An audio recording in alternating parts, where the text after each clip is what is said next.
Hello, my friend, and welcome to Skin Insecure, hosted by me, Johnny Seifert. This is a celebrity mental health podcast where I say it's okay to not be okay. And if you have the same mantra as me, then whether you're watching or listening, please click the follow button and let's keep spreading awareness for our mental health. So I'm on TikTok at Johnny Seifert92 and Instagram at Johnny Seifert at Skin Insecure Podcast if you want to get in touch with me. But let me tell you about my guest today. My guest today is glad you came to hear this interview. He's been a footballer, an X Factor star, a wanted star, a reality star, a dancer, a radio presenter, literally the list goes on. But you now know him as one of your leading West End men, plus his one half of a true couple goal with his partner Maisie Smith that sometimes leaves us in an all-time low through jealousy. He taught us how to walk like Rihanna, and now he's teaching you about the songs to play on your grief journey. And it's with thanks to Cop Funeral Care for supporting this interview. So please welcome to Skin Insecure. It's Max George. Hello, Max. Hello, mate. That was absolutely awesome. Did I get enough puns in there for you? Yeah, I think we might have to have that like before we come out on stage from now on. I think that might have to be like our intro before we open up the songs. See, I had your bandmate Jay on a couple of weeks ago. He didn't say that. He went, "Oh yeah, that was good," and that was it. You're taking it on to the next stage because you're going on the Wanted tour again. So I want this to be played as you walk out on stage. Okay. Well, I mean, your audition was great. I think you smashed it. Is that how you were spoken to on the X Factor? So this is the X Factor mindset. It should sound like. Mm-hmm. I Yeah, love you're it. doing good. I love it. I love it. How are you doing, mate? Because it's been one hell of a year from where you were this time last year to now. Yeah, I'm good. Yeah, I'm good. Obviously, had a pretty big scare last December. Because had a huge issue with my heart, which ended up me having to have a pacemaker put in and then taken out and then put in again a few months later. But obviously, it was a huge setback, especially physically. Obviously, mentally as well. But I'd say physically, it was took a real hit because I've not been able to.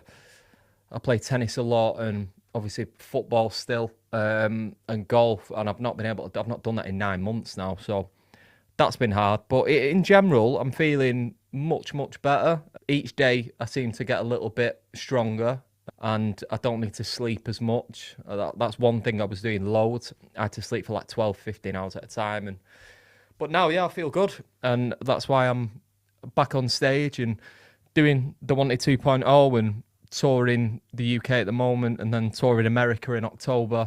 So just feeling much better, feeling lucky to be here, and yeah, raring to go. And what about your energy levels? Are you able to keep up with what you were doing? Because obviously you wear a pacemaker now, which monitors your heart rate. Are you having to monitor more how you perform and what you're doing before and after each performance so that you don't take that heart rate too high or too low? No, so a pacemaker's like it's set so it doesn't drop below 50, which my natural rhythm is way below that, sort of around between 10 and 20. So it sort of regulates itself. You have all the tests, the stress tests and all that, which show that your heart is naturally responds to exercise, which mine does. Probably not as well as a normal person's would, but it works. And I'm able to exercise now. Things like golf and tennis, which I love to do, and football, unfortunately, especially the football with the contact sports, I have to be really careful because if the leads become dislodged, that's when I'm in trouble. But tennis, I've been able to have a couple of lessons recently. Golf, not so much yet. But yeah, in terms of like looking after it, I just have to listen to my body really. When I first started doing doing festivals and stuff with the Wanted 2.0, it was I was pretty knackered after it. Even midway through, sometimes I'd be like, wow, like it felt like I'd just done a 400-meter race after like two songs, and but it was like with anything, you build your fitness up, you get used to it, and you get match fit, I guess, and I mean, now we do sets for an hour and a half, and I'm ready to do it all again. I do feel tired the next morning if I've had like a long day. Like today, for example, I was up really early, do loads of interviews today. Tomorrow, I'll probably feel quite knackered. That's just the pattern of how it is. I don't think there's any scientific explanation for it. It's just the way that my body reacts at the moment. But yeah, I can live with that. It's you just have to get used to it like anything else. And what about the way you look in the mirror now? When you look at your body, do you notice a change there, or is it very much like wearing a tattoo, wearing and just having a cut? That yes, your body's a little bit different, but it's still your body, and you still have the ownership on you. Yeah, I mean, the only thing that's changed for me, looking in the mirror, really, is that I've lost all my muscle mass, and there's a few more soft bits there now because I've not been able to exercise and stuff. But it's one of them things, isn't it? It's like it's what it is. See, I never had the muscle to begin with, so I don't know. I don't know. I'm gonna go with yeah, that's what it's like to have muscle. And what about your mindset? How has that changed? Obviously, we've spoken about the physical side of what happened, but from a mental health perspective, when you look Yeah. at what's happened this year and how you've treated the year, what's changed for you in how you look at life now and what you want from it? I think sort of came in stages. Like when I was in the hospital and things weren't looking great, you're thinking in the short term, and it's that like you questioning, why has this happened, and you see your mum like the effect it's having on your family and stuff like that, and it's like that was a really difficult time for me. Was that bit? We were seeing the effect that it was having on the people closest to me. But as time's gone on, I don't know. I definitely want to just do more and more quickly. Like I want to go and see more things because I've been so fortunate to be able to travel the world like a few times, but it's always been working. And as much as I absolutely adore my work, it was my first love, The Wanted, and I'll love it till the day I die. Like it's the one thing I've always loved doing more than anything else. But when I've travelled, I haven't really got to see anywhere properly. So that's one thing that I have like definitely put on my bucket list that I am gonna do. I am gonna travel and I am gonna see things and do things, and even things like I love fishing. And I went to France the other week and I caught my PB, which was a big thing for me because I kept saying like I'm always going to go to France and go fishing there because it's like some of the best fishing in the world, and I've never done it. And then this happened, and all of a sudden it's like, no, I am going to do it. And I did it, and it was one of the best things I've ever done. So I think, yeah, it definitely woke up a side of me that I knew was there, but it's made it more important to me now to do the things that I've always aspired to do. Where do you go then on a professional level of I could go with Mason, go away for 6 months a year, go and see the world, but at that same time I could be turning down 20 auditions, another load of festivals next summer, maybe doing something more of the wanted and going, oh, I've had a year out. Does that mean no one's going to worry about me and no one's going to want me in a year's time because I've got to put myself out there, because I've got to think about the Max George, the home Max George from Manchester, not the Max George that you all know as the wanted star who's gone on to other things afterwards. Um, well, I think like with anything, it's just about balance, really. I think it's important. It's certainly important for me to work. One, because I love doing it, and it's a huge passion of mine. And like with anything else, like I have things like everyone else has bills to pay and a dog to look after.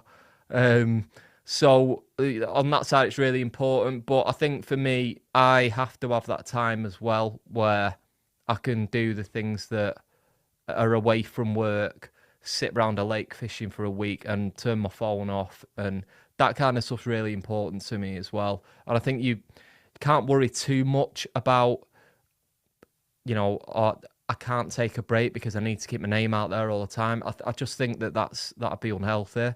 Um, so yeah, I'm more balanced now. Obviously, my lifestyle is different now than it was in the past sort of 10 years. I've not had a drink for 5 years. That changed quite a lot. So yeah, just trying to keep a nice balance with stuff. Let's talk about your career because there's some really kind of poignant moments I found, and it links to the campaign that we're doing with the co-op funeral care as well. Let's start with the X Factor because weirdly it came up my TikTok last week, the audition that you did in the audition room. You all harmonise Leave Right Now. What was that like as your first experience having that exposure on TV, but also having that critique, not just behind closed doors, but actually having it out in the open for everyone to see? weirdly enough, that wasn't my first audition on X Factor. I actually did X Factor on my own the year before when I was 16, and I got to boot camp on that one. So that was the first time I'd ever done it. I had a sling on in my audition, and I don't know. Back then, it was I was just sort of fearless then, I think, and it was so new to me because football was always going to be my thing. Music was just something that it was like a side thing. Like I liked to sing and stuff, and I went to X Factor. Nobody knew. None of my family members knew that I'd gone.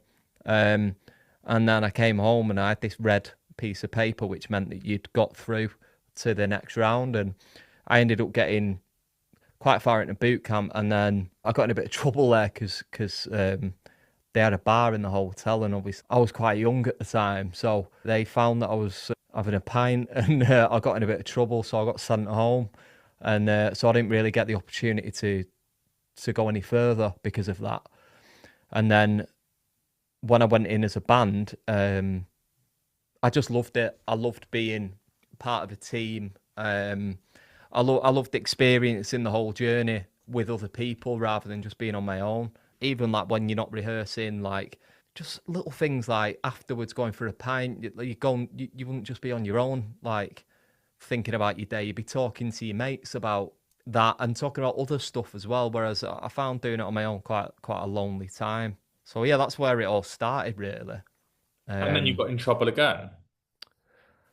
On the next year on X Factor, Yeah, so you went on yeah, that. I got in trouble You again. I there, got booted off. Yeah. Got booted off that one as well because we had a manager at the time, which I mean we had literally had no idea like what they were talking about in terms of before the event. We didn't know that we weren't allowed a manager or whatever it was, and Louis Walsh brought us into a room and he's like, "You've lied to me," and then that was it. We were gone. Yeah, it was like we thought the world was ending, and about 3 years after that, I got a call about this new band, and that was it. That was The Wanted. That was the Wanted. That was The Wanted. Yeah. Then you do The Wanted. Obviously, we know what happened there. And then you join Glee. And what's quite interesting with Glee is when you joined, it must have been soon after we lost Corey Monteith, who'd played Finn. Mm. So when we're talking about co-op's funeral care and we're looking at grief, the first big thing in that world was grief. And that was the first time I remember a suicide, a death. Number one, really affects me, but really that awareness around it. You know, I was only probably 11, 12 at that time. What was it like entering America, the Glee sphere? You know, that at that moment, everyone was a Gleek, and then suddenly you're entering this room and everyone's on their own grief journeys, and then you're here going, "Hi guys, it's Max here from The Wanted. I'm ready to go." Did you notice their grief journeys still when you were going in there, or had it all kind of calmed down again? That's difficult because I think everyone grieves in their own way and it's quite personal. So I don't, it wasn't something that like when I turned up, everyone was sort of mourning and it was like, right, I need to tread carefully here. It was, what I did notice though was that there was definitely a celebration of him that ran sort of throughout every episode. There was a picture of him where the stage was where you did the live performances. Just behind the curtain to the right, there was like almost like a shrine really to him, and people would, as they'd walk onto the stage, like they'd touch it or kiss it or whatever, and that was really nice. There was obviously, you could feel that there was he was like on everybody's minds when you were there, if you know what I mean. And that was really nice. It was lovely to get to know the cast, and everyone there was amazing, and they welcomed me with open arms. They hadn't had anyone from Manchester in England before, and they couldn't understand me a lot of the time when I was talking, so we had to change my accent for the part, which was cool. It's an experience I'll never forget. It was incredible. It came at quite a dark time in my life as well. It was after The Wanted. 2014 was when we disbanded, and I was absolutely devastated because I loved everything that we did, and there were certain members that didn't want to do it anymore, and gone to do their own thing and stuff, and that was really difficult for me because I was quite angry about it, and yet all of a sudden I get this audition and it turned into one of the best things I've ever done. Couldn't believe it. It was so cool going into Paramount Studios every morning with my own trailer there next to Jane Lynch and Matt Morrison, who were my sort of co-stars, like in most of the episodes I was in. And then you had Arnie across the lot. He was shooting for one of the Terminator movies. It was quite surreal, really. They embraced me with open arms, and I won an award at the end of it, which was really nice. And I remember on my last day on the stage, when I finished shooting my last scene, the whole cast and crew had gone into the auditorium with all the extras, and they all sort of stood up and gave me a standing ovation and stuff, which was wicked. What is really interesting about you, Max, is that sense of belonging. Like you said, you're the individual guy who went on the X Factor. You love being part of a group. So you do the first group, then you join the Wanted, that's another group. Then that disbands and you're like, well, I'm this own person again. And then you find a tribe again in the Glee cast.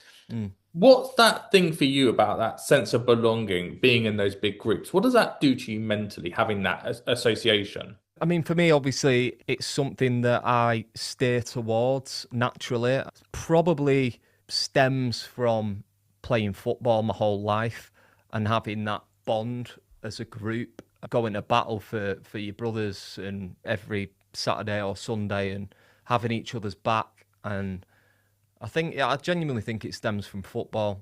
But that football's been a huge part of my life, just as much as music, to be honest. It was just that the discipline side of football is what I struggled with. I look back now, and if I could tell my younger self, I would have treated my body. That wasn't to be, but luckily, I ended up doing what was my second biggest passion, which has then become, like I say, it means everything to me now.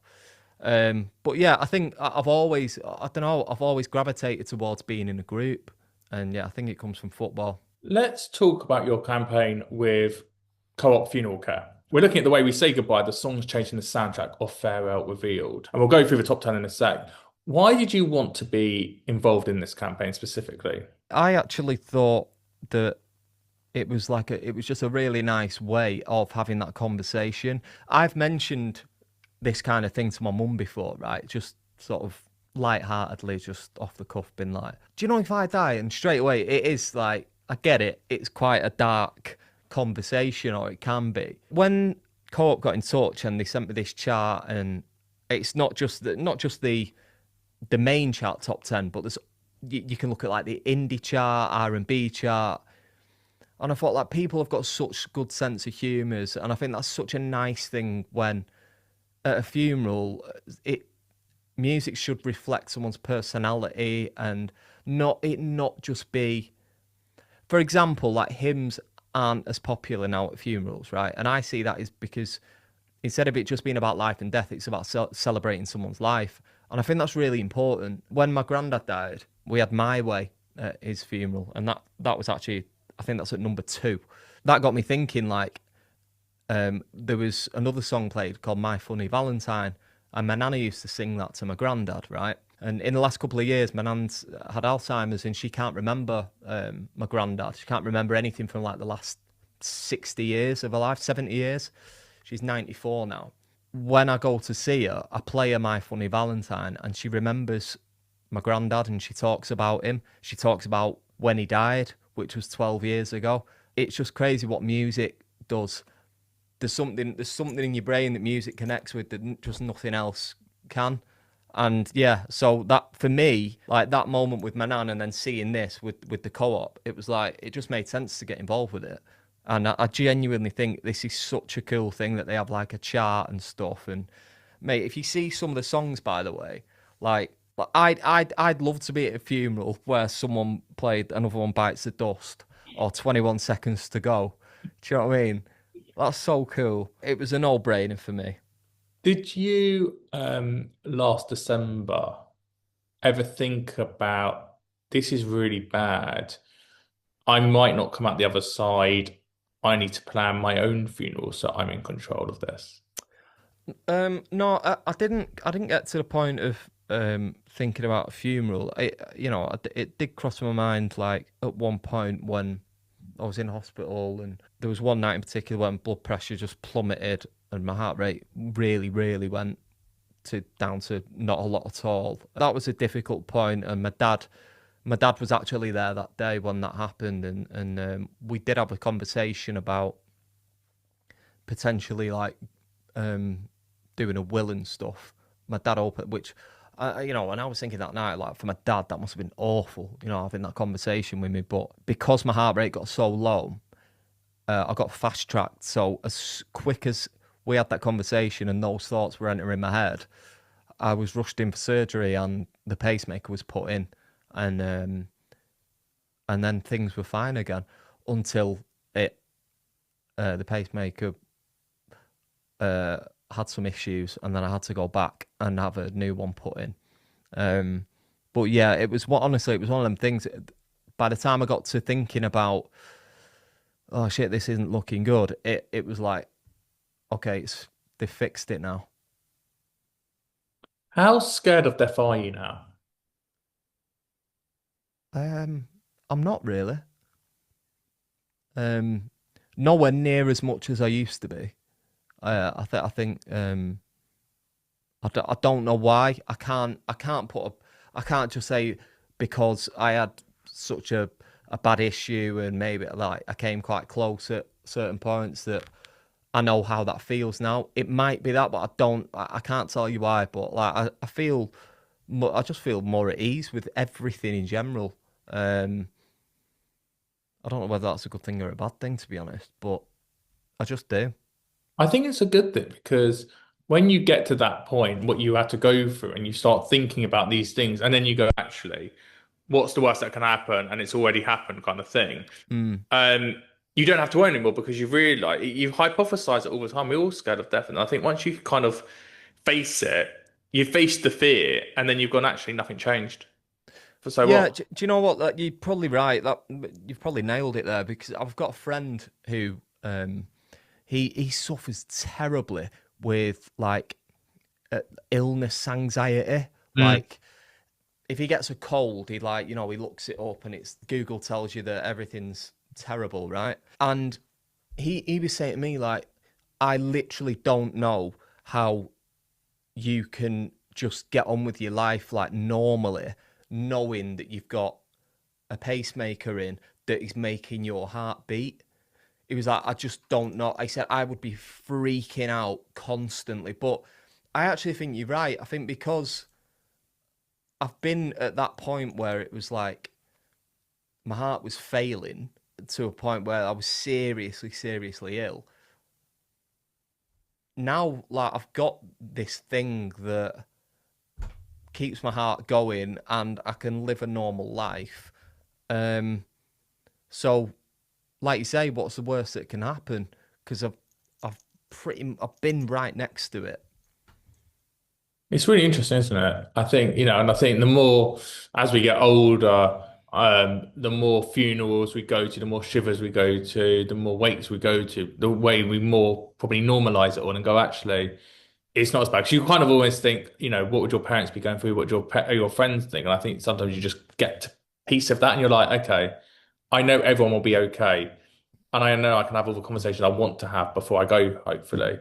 But I think, yeah, you do kind of just normalize those conversations. And it's us speaking, not in a dark way and a light way about death, but I think that's what normalizes those conversations a little bit more. Yeah, definitely. Yeah, I do. I do think, and that with this, that's what I loved about it. It kind of the music chart, obviously, because music and charts for me is a big thing anyway. Um, but that sort of normalizing the conversation and bringing it back to tasting music, or if like people want to have like theme tunes, like from movies, like Jaws, for examples, in this list. Um, I love the fact that this normalizes a difficult conversation. Which is important. Like it's nice to have a conversation about death, but about music, I think it's just a nice. It's not. it's not just talking about life and death. It's talking about personalities and celebrating life and celebrating after someone's gone. I just think that's really important. 100% agree with you. And thank you for being so open with me today, Max. I really, really appreciate it. No, it's my Um, pleasure. and thanks to, I don't know why I'm getting all emotional. I'm literally on the verge of crying.